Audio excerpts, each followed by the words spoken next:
How is everybody doing? You're at a faculty meeting, you probably want to get out of here, but I will warn you that we are filming this for other schools, so look interested, look happy, and when that red light goes off, you can talk bad about me if I really bore you, okay? So just a little warning, right back there, the camera is on. But my name is Jason Wheeler, I'm in the communications department for CFBISD. This is actually going on, getting close to my 30th year in CFBISD. I was a student at Sheffield, I was a student at Dan F. Long, and I graduated from Newman Smith.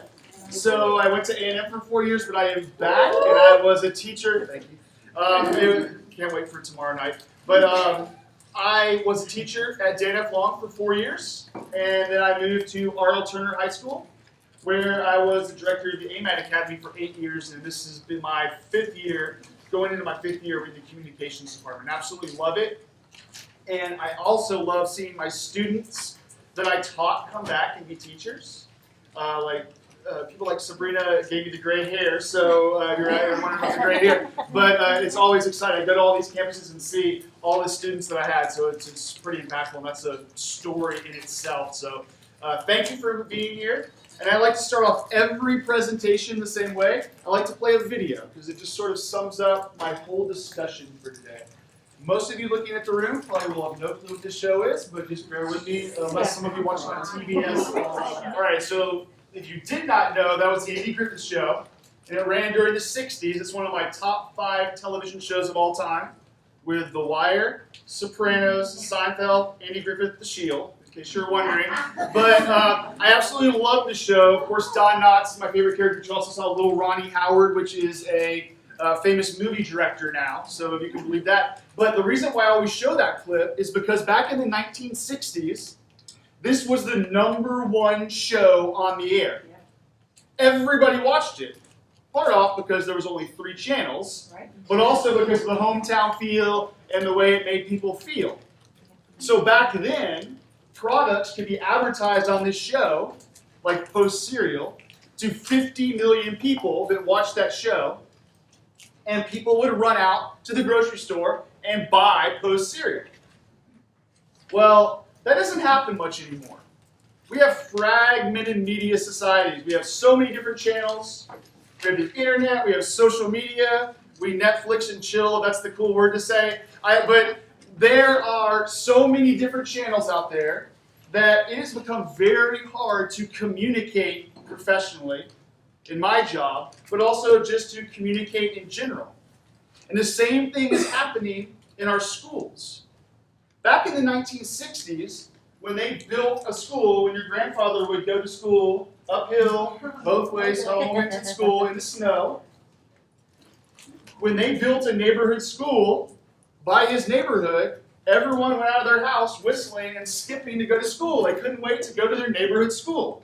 Well, now, there's so many different options and so many different channels to get your education on. People are not necessarily choosing public school to send their children to. There are private schools, which my wife is a private school teacher, so I'm technically married to the enemy. There are charter schools, which is taking away a lot of our students in CFBISD. There's online. I'm a nerd. I watch CNBC in the mornings to watch the stock market before it opens. And there are actually ads about online classes that you can take, so you don't have to go to K through 12 anymore. You can do it all online, and to be homeschooled, but your parents don't have to homeschool you once they get to that algebra phase and they have no clue what algebra is. Someone else online virtually can take that over. So we are seeing in this world that used to be, it's no longer the case. And like a great poet said, the times they are a-changing.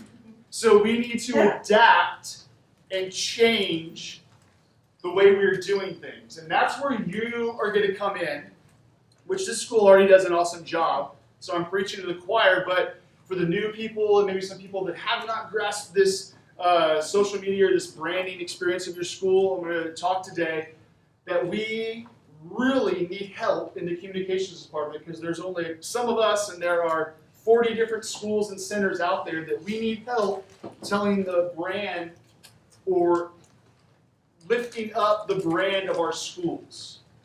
It's very hard for us to do that as just one little department. We need the help from the teachers, the administrators, and the staff to help build that brand when we go out there and tell our stories.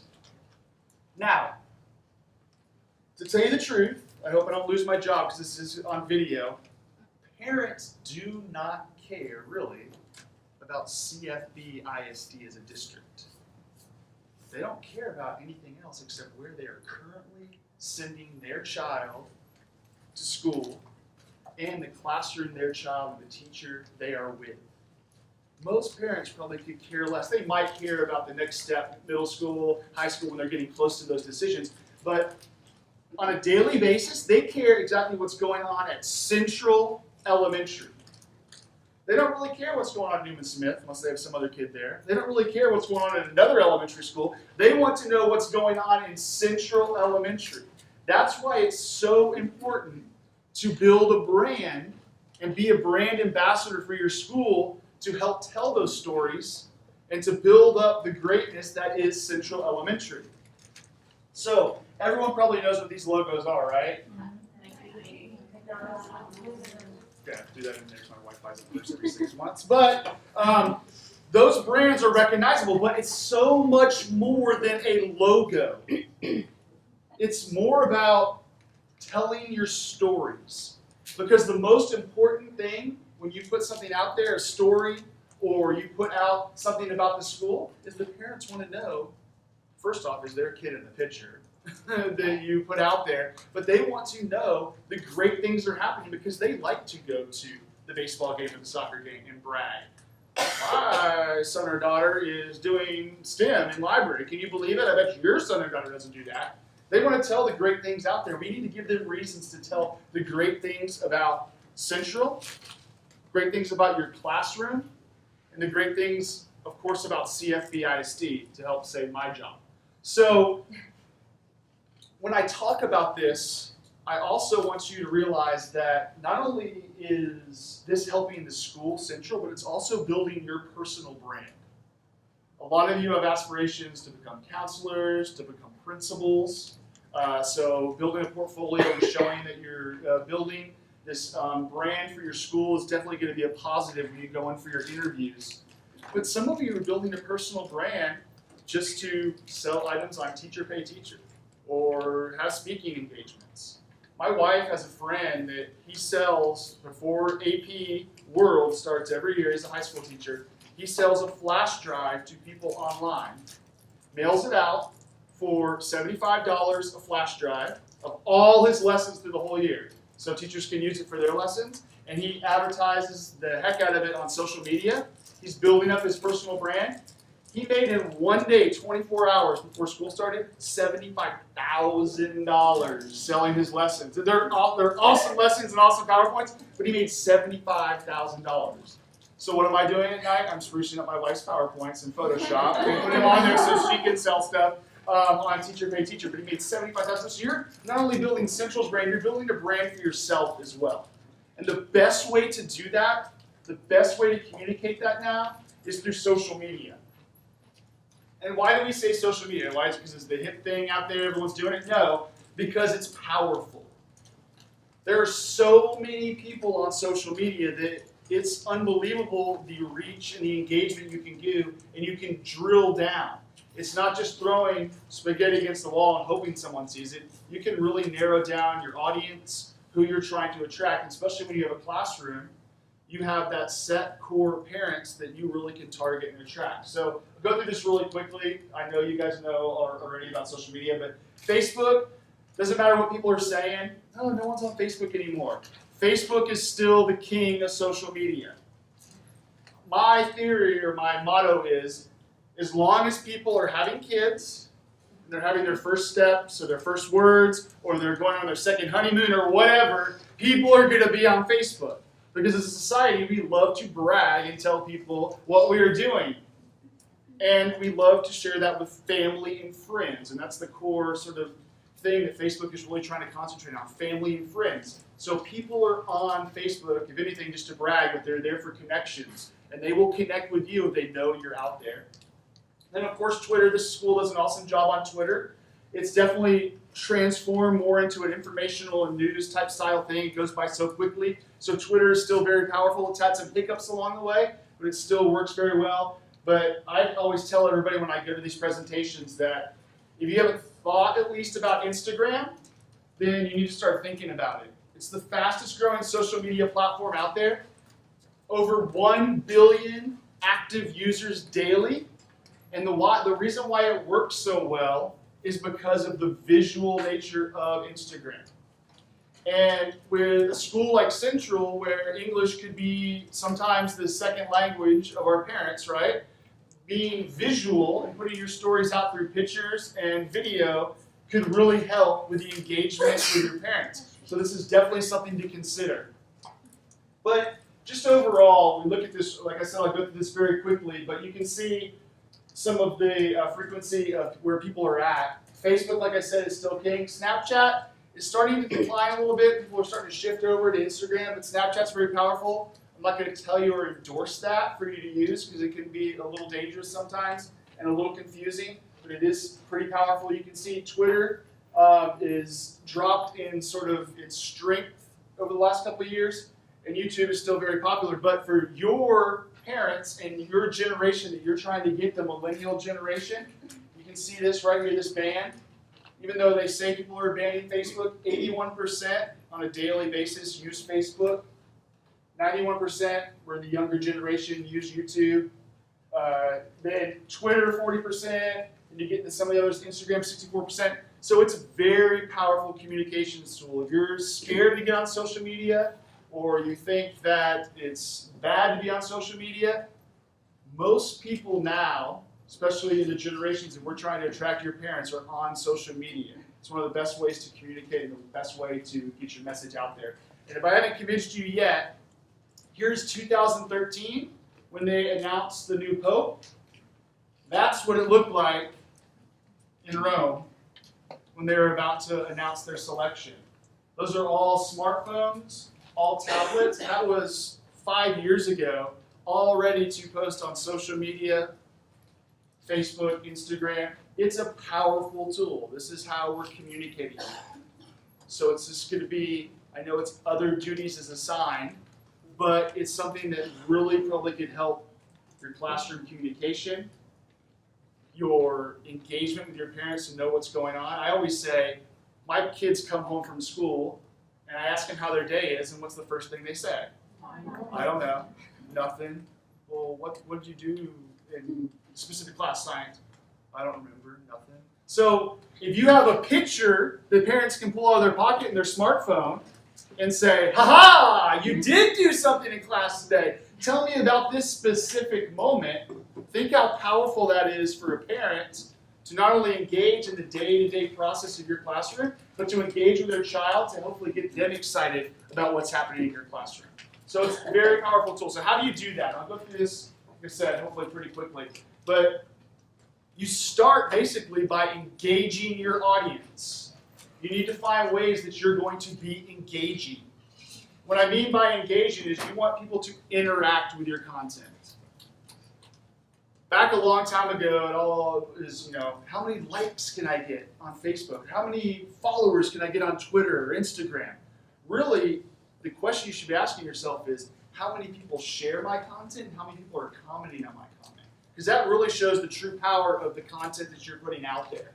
So likes are okay, but if you only have a class of 28, 29 kindergartners, you probably want 30 to 35 people following you, or maybe 60 if it's both parents, actively engaging in your content. The best way I can say to do that is first off visuals. You have the power in your pocket. Take pictures that are going on in the classroom. Take short videos. I always see fine arts from here doing videos every day. I always like them. I always retweet them because I see them every day. I see the students engaging. So that's powerful. Parents want to see what their kids are doing. They want to see their kid's picture in the big lights and show that they're important and they're doing cool things in their classroom. So visuals are important, and of course video is very important. Be engaging. Know your audience, which I'll talk about in a second, but that's powerful. The best way to do that is just ask your parents. what platforms they're on. What would you like to see in the content that I'm providing? What do you want to see during the day? How do you want to interact with me, communicate with me? Just ask your parents. Always tell a story. I know that can be difficult sometimes, but like they say, a picture's worth 1,000 words. A picture can tell an incredible story. You don't have to write about a bunch of information, but you probably need to fill in the blanks a little bit and say what's going on. But telling that story, how it's impacting the student's life, how it's going to impact their success going on to the next level is going to be very important. That's all the form of stories. Live in the moment, and what I mean by that is this. If you were doing a plant project in science about chromosomes or whatever, don't wait for 2 weeks to post it on your social media account. Post it that day, because like I said, it's very powerful to know as a parent what's going on each day in the classroom. Don't wait to post your content. If you went on a field trip, don't do it as a monthly newsletter. Post it now and often and engage with your parents. Give them a reason to keep coming back to your social media or your content. Be useful. This is one of my big things. I go around all over the place, and this is what I mainly talk about when I talk to like chambers and Rotary and conferences. I talk about what's called as content marketing, and that's giving information, helpful, useful information to people so you become the trusted expert in a subject. So if you teach pre-K or kindergarten, what are the top 10 tips to teach a student how to read? Or, what's the benefit of science in elementary school? Or how fine arts will transform your student's life? Think of useful content you can give to your parents that's going to help them engage with their student and maybe put them on the right track. So stuff from Education Week or, whatever, what is it called, highlights or whatever, just little useful chunks of information are going to keep people coming back and coming back and coming back. Because if you can believe it, I research millennials quite often, and 70% of millennial moms, and those are usually the people that have the highest engagement with their student on a day-to-day basis when it comes to education, 70% say they get their parental guidance, how to raise their kid, from mommy blogs and social media. 70%. That's incredible. So they're looking to find a trusted source to help raise their kid. I'll do a quick funny story, but when our first child was born, it was like when YouTube first got started. So it wasn't, like the mammoth it is today, but the nurse, we were in the hospital 2 days, and the nurse comes back in with the kid and says, all right, we're about ready to go. Aren't you so excited you get to go home? And we're like, yeah. They go, all right. But state law says that nurses are not allowed to help you strap in your kid in the car seat. So you need to do that. I'll be right back. I'm going to get your goodies. They give you that free bag. They give you the stuffed animal and diapers that last about a day and a half. So she leaves the room, and my wife and I look at each other and we're like, oh my gosh. We've been practicing with stuffed animals. We still have a picture that we have of the stuffed animal bear in a car seat. But this is a real live human being that's breathing. And so I'm like, Amy, look on YouTube how to properly strap a kid. Where's the strap need to go? Where do the clips need to go? Where's the stuff? So we looked it up on YouTube and watched a 30-second video on how to properly put your kid in a car seat. That was powerful for us in that moment. Thinking about posting videos of the best way to teach your kid addition so the parents can survive math homework. Think about, cursive. My son went from a school where they taught cursive, but it wasn't the cursive that he just transferred to a school. The delinean, is that how you say it? Cursive. So he has to do a spelling test in cursive. His first one was last week.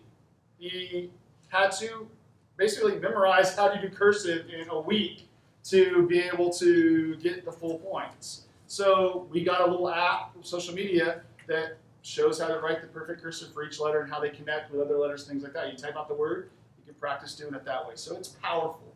Parents appreciate that kind of stuff. The big one is know your audience. Who are you trying to communicate with? Who are you trying to interact with? Who are you trying to engage with? And like I said, being a teacher and having students, the best way to do is just ask. What are they on? What do they want to see? What the type of content they want to see? And millennials are the biggest generation right now. And like I told you before, they are all into social media and they're all into useful and helpful content. But this sort of breaks down the millennials. And you probably fall into a lot of these categories. I just missed this early millennials. But early millennials saw their parents in the 80s. Like Transformers, G.I. Joe, Go-Go 80s, Wolf of Wall Street. Everyone's having a great time. Everyone loves their job. You know, let's party type atmosphere. So these guys are a little bit more laid back. They're a little bit more, you know, live for the experience, the adventure, YOLO. They're probably still using that because they're a little bit older. But receptionist millennials, who are now bringing their children to school, are the ones that you're probably going to see the most of. These are parents that they lived through the Great Recession. They lived through 9/11. They saw their parents probably lose 1, 2, 3 jobs in 1 year. Probably, maybe some of them even lost their homes. So these are a lot more conscious about finances, life decisions, and the success of their child. They want to see their child better off than they had it as a kid, and they want the best opportunities, and they want to see that happening every day in the classroom. So this is who you concentrate on, these millennials with kids that are most likely recessionist millennials that went through some rough times, and they're looking for a better life for their children. So produce content for them that's going to show them that. And of course, you have to know your audience. You can't just go on Google and like, what do millennial parents want in the United States? You can't do that because everyone's different. You really need to know your parents, get to know them, survey them, know what content, because if I went on Google and said, as a corporation, I want to target someone that was born in Britain, that's white, male, and born in 1948. Well, there you go. There's 2 separate guys that are totally opposite of each other. So just going on Google and saying, what do millennials want to see on social media is probably not the answer. You want to specifically ask your parents and have them really tell you the best way that they want to see the content. Now, I'm going to give you some examples we've used in the district really quick of how we looked at audiences and we really used visuals and content to really approach that audience. This was at Freeman Elementary. They have a thing every month called Reading with Your Dad, and you bring your dad after school and you read to them in a corner, or they have story time, things like that, but it's really geared towards the dads. So we thought, what is going to really convince dads to come to this event? Or what's really going to convince moms to kick their husbands in the butt to get them to that event?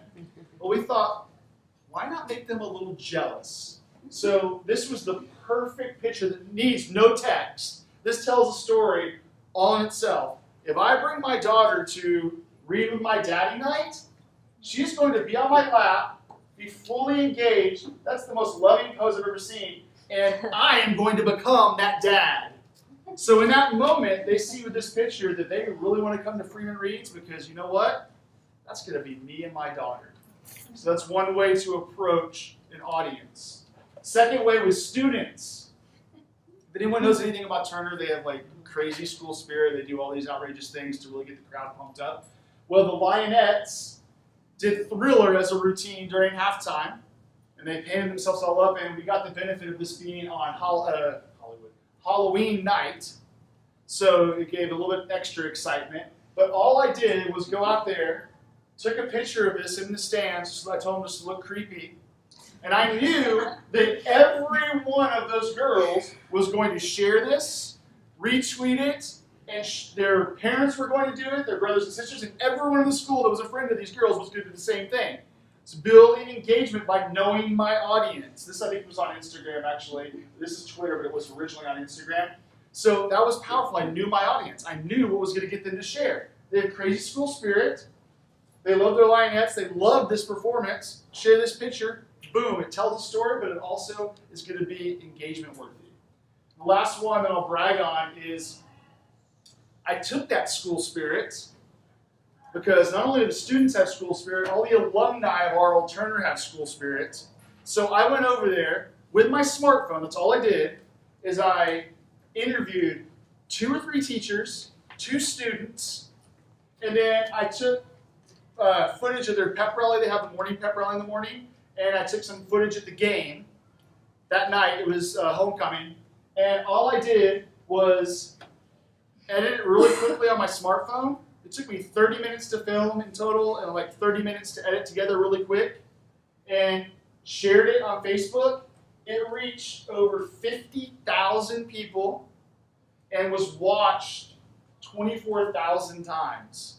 Just from a little something simple video, knowing my audience, what was going to get them excited, and posted it on the right post. I was trying to get the alumni to get really excited about coming back to the homecoming game. So I posted that on there, and you can see 600 or almost 9,000 clicks to go to what I call a call to action to the next step. To really, it was a link to Turner High School and talking about the game and stuff like that. So we got people to come to the game through an easy little video that got us 25,000 views. So think about those moments, think about those opportunities that you can do in your classroom that might drive this type of engagement. Okay, tips really quick. Start off with a profile. Whatever social media account you're going to be on, I'm going to give you some tips, some do's and don'ts to maybe help you out, because we've seen a lot of great do's from the school, especially, but also we've seen some don'ts. I'm going to reference some of those to, persuade you not to do the don'ts. Okay, I'm going to use some other school districts to help you out. So, but the profile. Use a friendly handle or a profile name. That's the first step. When you're developing these things, a username that is easily searchable, but also that's appropriate. We don't want to put Texas Zeta Queen 2000 Sexy Mama as your username. We don't care, all right? We don't, I was in a fraternity, so I hang out with the Zetas. That's why I pick on the Zetas if anyone's a Zeta in here. But we don't want those cute little college names or, some of our parents, some of the email addresses that we get. We don't want those usernames being put as usernames on professional teachers' accounts. So that's the first step. Second, a recognizable profile photo. You wouldn't believe how many times I scroll through all the feeds of all the district accounts and things like that, and I will stop because I recognize someone that I went to their classroom, or I recognize content they've done in the past, so a recognizable photo. So probably the best thing that you could do is get your neighbor or your team teacher to use their smartphone. If you have one of the more updated iPhones, do portrait mode, but just take a headshot of you to use as your profile picture. We don't want to see, you on the beach drinking a Corona. We don't want to see that. We don't want to see, anything, just a professional photo that you come to school every day. Someone can take that and you'll be ready to rock and roll, and people will recognize you. The parents, when they come to meet the teacher, they'll recognize you and they'll be able to stop and sort of know that that's the content from their teacher. I'll give you an example that you probably don't want to do. This happened at my wife's school. This is a true story. She got fired. She works at a Catholic school, so they were a little bit drastic with that, but she put as her profile picture, she went on spring break. It was a younger teacher. She was in a bikini drinking a full bottle of wine, going like this to the camera. She put that as her profile picture for her teacher Facebook account that she does the classroom account with. She got in big time trouble. So be very, very careful what you're putting out there and what you're doing, okay?